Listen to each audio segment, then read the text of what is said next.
अगस्त 2023 में इस सरकार ने उन 11 लोगों को 22 दिन हम पूछना चाहते हैं सरकार से, क्या दिलकिश बानो इस देश की बेटी नहीं? क्या मैं ये बहनें सड़कों पर उतरी हैं? ये देश की आशा कर्मी देश की बेटियां नहीं है? कॉन्ट्रैक्ट पे काम करने वाली नर्सेज देश की बेटियां नहीं है? आंगनबाड़ी की देश की बेटियां नहीं है? साले पोषण आहार की देश की बेटियां नहीं है? अब कौन सी देश की बेटियों की बात आ गया जागने का? अब वक्त आ गया है। बाबा साहब ने जो संविधान में हमें हक दिया था कि हम मतदान करेंगे, तो हाँ, ये अंगूठा 2024 में इस सरकार को यहाँ से सत्ता से निकाल फेंकेगा। ये देश की बेटियां नहीं है, आशा कर्मी देश की बेटियां नहीं है, वही नर्सेज देश की बेटियां नहीं है, आंगनबाड़ी की देश की देश की बेटियां नहीं है। अब कौन सी जागने का? अब वक्त आ गया है। बाबा साहब ने जो संविधान में हमें हक दिया था कि हम मतदान करेंगे, तो हाँ, ये अंगूठा 2024 में इस सरकार को यहाँ से सत्ता से निकाल फेंकेगा। ये हमारी चुनौती है।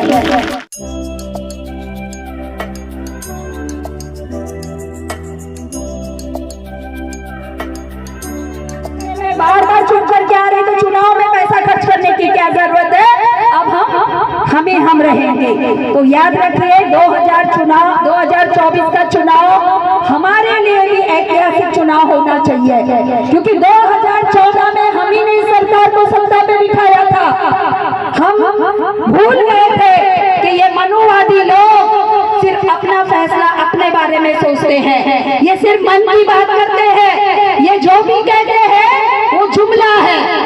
क्योंकि इसी सरकार ने हम जो भारत की नारियां हैं, हम जो आधी आबादी है इस दुनिया में, इसने हमसे वादा किया था कि हम जब सत्ता में आएंगे तो महिला सुरक्षा की बात करेंगे। इन्होंने कहा बेटी बचाओ बेटी पढ़ाओ, इन्होंने कहा हम महिलाओं के साथ में खड़े रहेंगे। वो सिर्फ और सिर्फ जुमलेबाजी थी, क्योंकि हमने देखा अगर बेटी बचाओ बेटी पढ़ाओ की बात में ये सरकार अड़ी है, तो यहाँ बैठी हुई ये बेटियां पढ़ी लिखी है, ये बेटियां पढ़ लिखने के बाद जब आज अपना हक मांग रही है, तो पिछले एक हफ्ते से ये औरतें बहने रास्ते पर बैठी हुई है। क्यों नहीं सरकार इनकी बात सुन रही है? हमने देखा हमारे देश की खिलाड़ी बेटियां जंतर मंतर पर बैठी हुई थी, क्योंकि बीजेपी के एक मंत्री ने उनका विनय भंग किया था। हमारे देश के प्रधानमंत्री उस वक्त भी खामोश थे। हमने मणिपुर का नाम सुना है, मणिपुर भारत में है, और भारत की 2 बहनों को नग्न करके घुमाया गया। क्या वो भारत की बेटियां नहीं थी?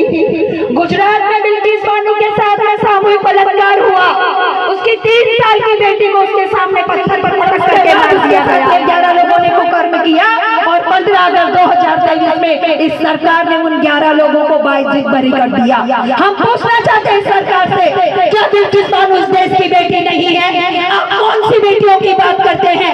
हजारों की संख्या में ये बहनें सड़कों पर उतरी हैं। ये देश की बेटियां नहीं है, आशा कर्मी देश की बेटियां नहीं है, कॉन्ट्रैक्ट पे काम करने वाली नर्सेज देश की बेटियां नहीं है, आंगनबाड़ी की देश की बेटियां नहीं है, साले पोषण आहार की देश की बेटियां नहीं है। अब कौन सी देश की बेटियों की बात करते हैं? और वक्त आ गया जागने का।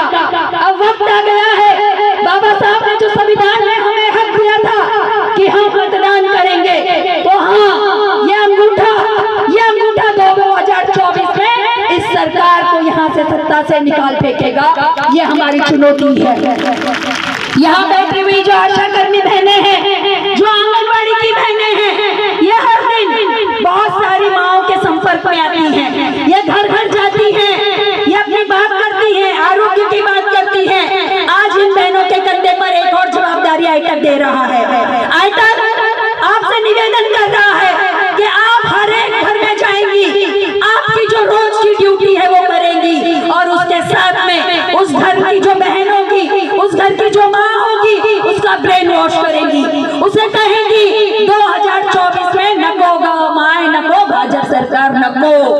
क्योंकि 2014 से लेकर के आज तक इस सरकार ने हमारे पूछे तो किसी के पास जवाब नहीं है।